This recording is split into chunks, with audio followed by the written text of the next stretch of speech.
Hello, hello. Welcome to the April Mini-Masterclass titled Own the Moment, the Architecture of Emotional Command, as it's what we're sitting in this month in the Insight and Impact Focus Group and in our Total Emotional Performance work. And so here we go, right? Everybody take a big, deep breath and join me here. I'm going to start with this, and hopefully it's not too uncomfortable for some of you, but what I want you to hear is what most people think, right? And that is that their emotional strength means staying calm.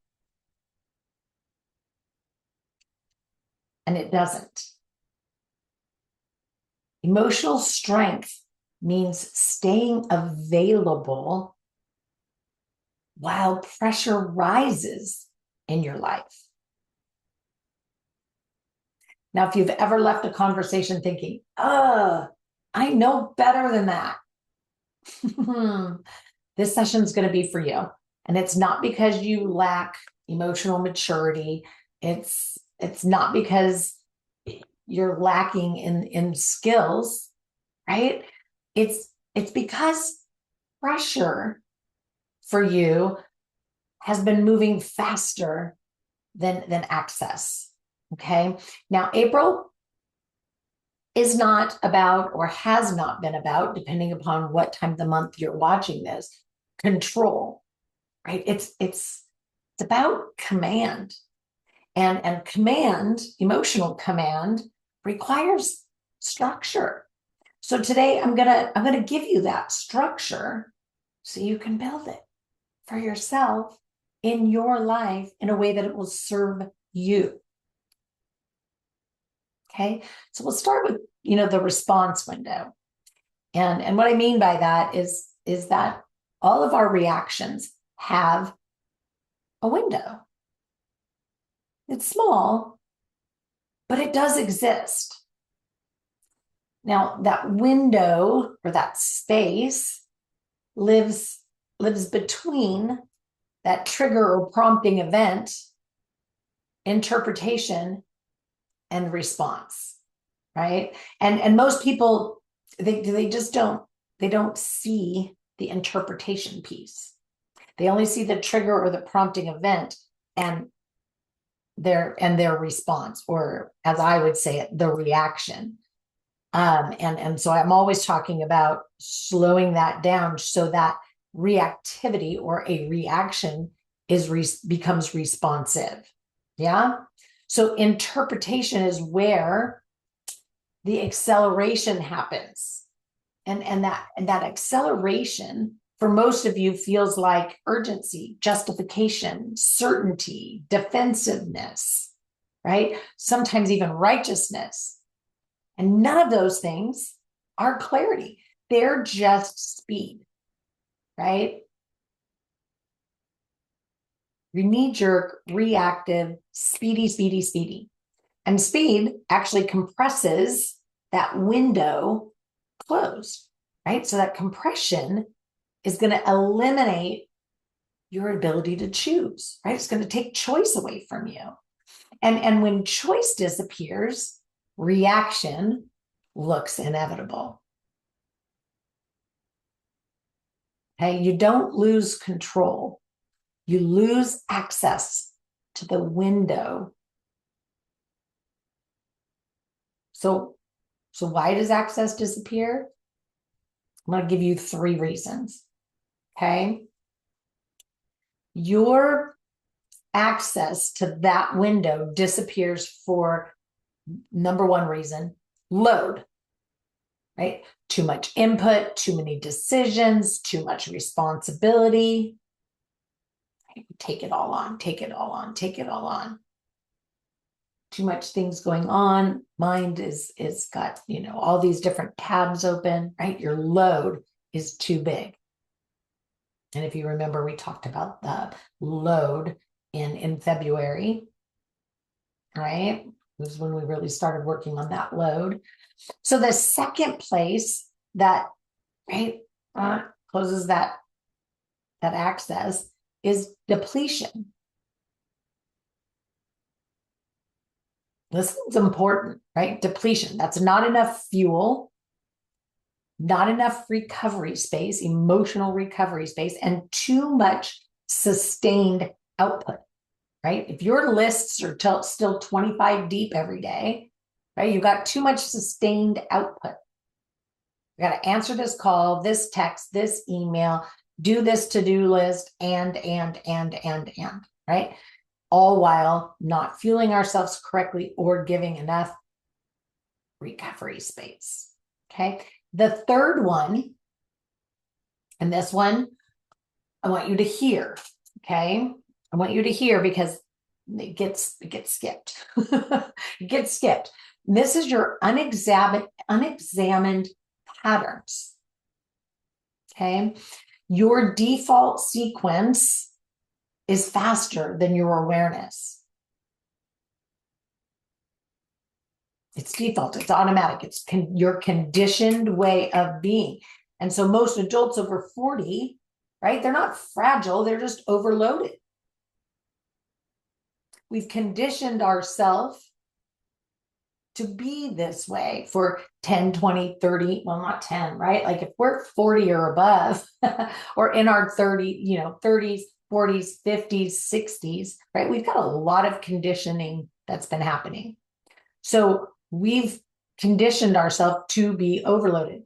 And that overloaded way of operating shrinks that response window.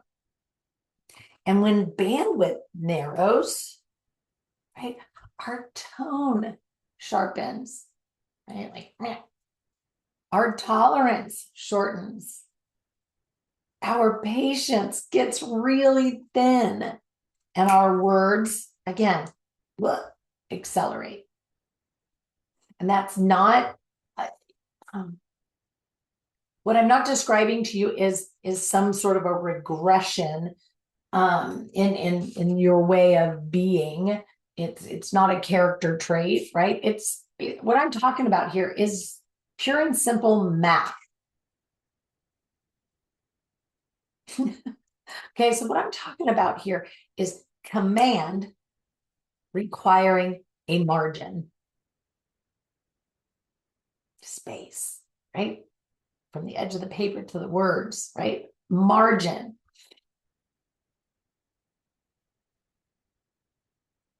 So let's do a little command architecture drill. Okay, now this is a tool you can use immediately. Okay, and I want you to hear that you don't need 12 different strategies. Okay, you need one structure. So this drill has 4 steps for you. Step 1, get a pen and paper, push pause, get what you need to write this down. Take your time with it, hit rewind, whatever it is, okay? Step 1 is identify the pressure pattern. So you can figure out what this means or what this looks like by thinking of one recurring situation. It might be a person, it might be a time of day, it might be a certain dynamic or a demand. Right? Write it down and then answer these few questions, okay? What reliably activates me here in this particular recurring situation? What reliably activates me here? What thought appears immediately? What thought appears immediately?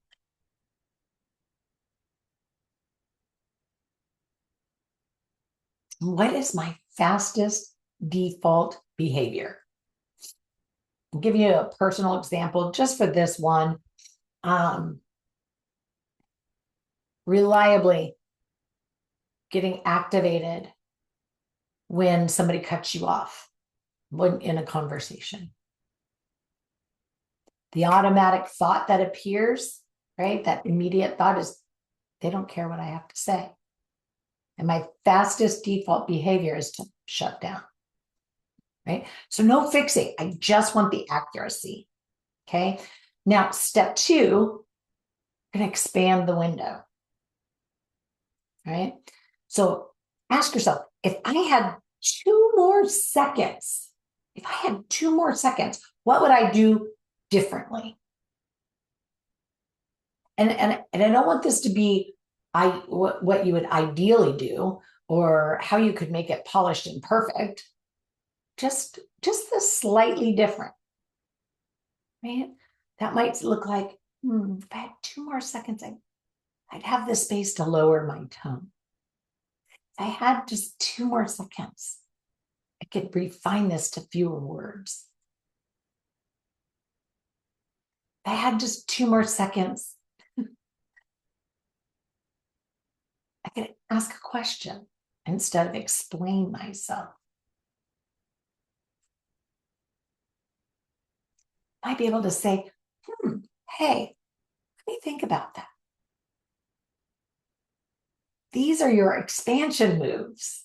Yeah, step 2, expansion move. Give yourself 2 seconds to have that. Now, step 3 is the preload support. So this is before the pressure points occur. Okay, so you want to think about, let me reduce my stimulation. Let me eat earlier. Right? None of us like to communicate when we're hangry. Let me add in a short reset space. Kind of lower expectations of output. This way, you're not bracing all the time.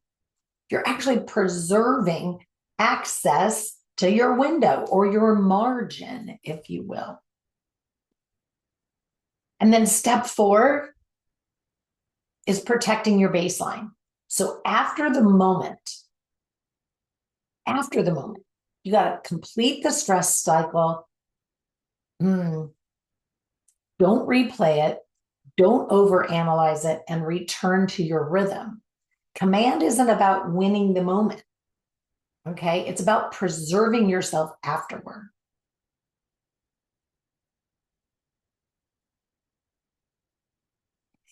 Now, integration, of course, is super important. And so again, depending upon what time of the month you're listening to this, and hopefully you've been with us, right, each week. Excuse me. You've been with us each week. And so you're tying each of the weeks together. And if you've been with us, right, the whole year, you're tying January, February, March all into this. But anyway, integration matters. So we have to tie the month together real clearly. So week 1, right, like in April, we mapped the pattern. In week 2, we practice pausing instead of or inside of our activation spaces. In week 3, you're protecting, right? Or you worked on protecting your capacity under repetition. And in week 4, right, like we refined stability and prevented that drift. Okay. Now, none of this was mindset work, right? It's structural, emotional leadership. And that's what's going to scale everything we did in the first quarter of 2026, right? Everything that we did there, we're bringing that with us into the second quarter, and we're getting it started this month. And so we're going to scale this even further throughout the quarter. Okay. Now, identity shifts, right? We want to look at this so that we're not feeling like we're, trying to change who we are, right? We're not trying to be calmer. What we're trying to do is become, well, we want to be coming in earlier, right? We want to have earlier awareness. We want to be earlier with our pause, right? Expanding that margin, giving us access to the window, right? Early in our pause, early in our choices. Like, oh, let me take 2 extra seconds here, right? That's what separates the emotional management, right? The emotional management of trying to act calm, right? So it separates that emotional management from emotional authority. And authority doesn't eliminate emotion. What it does is it leads it. We have that ability to see the anxiety, to see the frustration, to actually feel the disappointment. Or it could be good stuff, right? Like we could feel excited, elated, intrigued, inspired. We can see it coming, right? And allow that margin, allow that interpretation space, be in that window, and right, oh, I'm actually going to experience this while I'm moving through it. That's emotional authority, right? Mastery isn't loud, my friend. It's stable. And none of us need more intensity in our life, but we do need what? More margin. Okay, more space, more room to breathe, more room to experience, more room to show up the way we want to see ourselves experiencing living. So that we can move forward in the way we want to be seen and received. Yeah? So command, my friend, is not control. It's presence practiced under pressure. So if the structure feels relieving instead of overwhelming, it's because it's meant to be lived, not performed.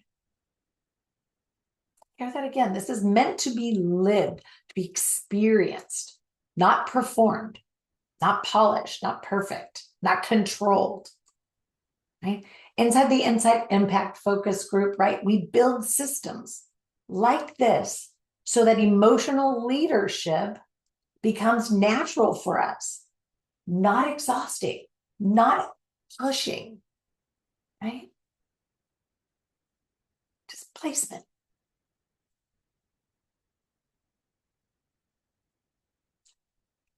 Hopefully, I'll be seeing you in the rooms really soon.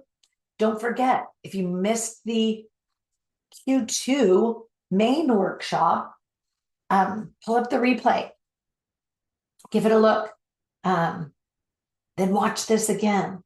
Wait for the May, right? Mini-Masterclass. But honestly, if you're not already a member of the Insight and Impact Focus Group, just come and join us. If the time doesn't work for you, that's fine. There's always the replay. You can do this without being in the room. Yeah? All right, my friends, I will see you soon.